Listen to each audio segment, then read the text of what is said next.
Assalamualaikum warahmatullahi wabarakatuh. Saya Ade Yunita, peserta Latsar CPNS tahun 2023 Angkatan 5, Kelompok 4, Kabupaten 50 Kota. Di video ini saya akan membahas resum agenda 3 dengan materi Manajemen dan Smart ASN. Pada manajemen ASN, kita akan membahas pertama kedudukan ASN, kemudian peran dan fungsi ASN, hak dan kewajiban ASN, kode etik ASN, serta konsep sistem merit dalam pengelolaan ASN. Pengertian manajemen ASN. Manajemen ASN adalah pengelolaan ASN untuk menghasilkan pegawai ASN yang profesional, memiliki nilai dasar etika profesi, bebas dari intervensi politik, dan bersih dari praktek KKN. Kedudukan ASN. ASN terbagi dua, menjadi PNS dan P3K. PNS merupakan warga negara Indonesia yang memenuhi syarat tertentu, diangkat sebagai pegawai ASN secara tetap oleh pejabat pembina kepegawaian untuk menduduki jabatan pemerintahan dan memiliki nomor induk pegawai secara nasional. Sedangkan P3K merupakan warga negara Indonesia yang memenuhi syarat tertentu yang diangkat berdasarkan perjanjian kerja untuk jangka panjang waktu tertentu dalam rangka melaksanakan tugas pemerintahan sesuai dengan kebutuhan instansi pemerintahan dan ketentuan perundang-undangan. Peran dan fungsi ASN. Yang pertama, sebagai pelaksana kebijakan publik. Yang kedua, sebagai pelayan publik. Dan yang ketiga, sebagai perekat dan pemersatu bangsa. Hak ASN. Yang pertama, hak PNS. Mendapatkan gaji, cuti, tunjangan, jaminan pensiun dan hari tua, perlindungan, pengembangan kompetensi. Yang kedua, hak P3K yang mendapatkan yang pertama, gaji, kedua, cuti, ketiga, tunjangan, keempat, perlindungan, dan kelima, pengembangan kompetensi. Perbedaannya di sini adalah P3K tidak mendapatkan jaminan pensiun dan hari tua. Kewajiban ASN. 1. Menjaga persatuan dan kesatuan bangsa. 2. Melaksanakan kebijakan yang dirumuskan pejabat pemerintah yang berwenang. 3.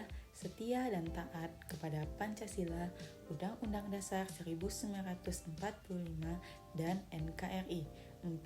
Menaati ketentuan peraturan perundang-undangan.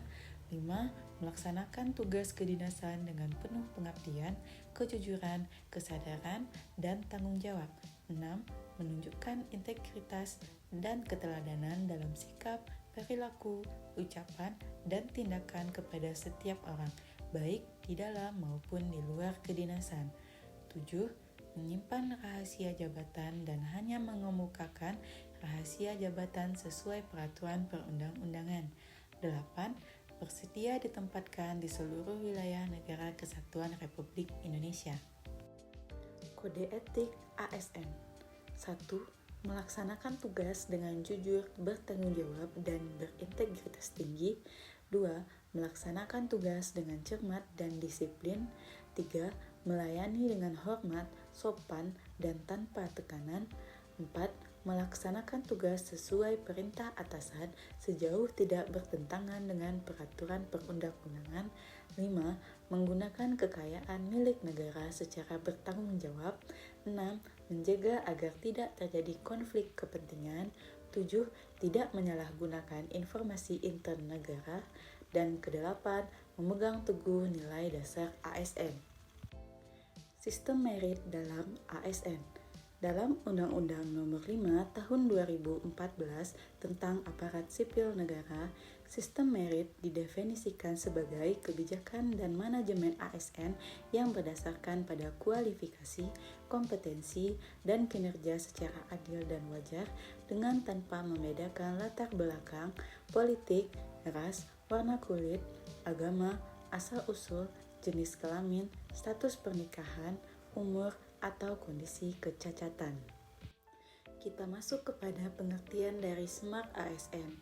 Smart ASN yaitu Upaya untuk meningkatkan kualitas dan kinerja aparatur sipil negara melalui penerapan teknologi informasi dan komunikasi yang dapat membantu seorang ASN melakukan tugasnya dengan lebih efektif dan efisien dalam melaksanakan tugas-tugasnya seperti pengelolaan data, komunikasi dengan masyarakat, dan pelaporan dengan lebih cepat dan mudah.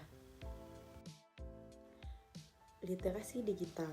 Literasi digital adalah kemampuan untuk mengakses, mengelola, memahami, mengintegrasikan, mengkomunikasikan, mengevaluasi, dan menciptakan informasi secara aman dan tepat melalui teknologi digital untuk pekerjaan yang layak, dan kewirausahaan. Literasi digital terbagi menjadi 4. Yang pertama, kecakapan menggunakan media digital atau digital skill. Kedua, budaya menggunakan digital atau digital culture. 3. Etis menggunakan media digital atau digital ethic. 4. Aman menggunakan media digital atau digital safety. Kriteria Smart ASN. Yang pertama, memiliki integritas. Kedua, nasionalisme. Ketiga, profesionalisme. Keempat, wawasan global. Kelima, IT dan bahasa asing. Keenam, hospitality, networking, dan entrepreneurship. Sebagai Smart ASN, kita harus menghindari konten negatif.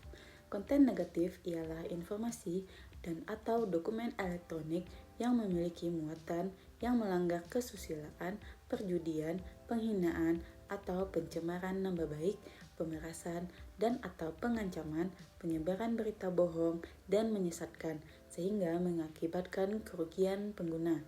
Contoh dari konten negatif adalah yang pertama, hoax, pornografi, perundungan, ujaran kebencian, dan konten negatif lainnya.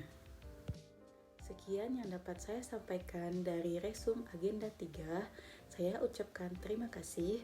Assalamualaikum warahmatullahi wabarakatuh.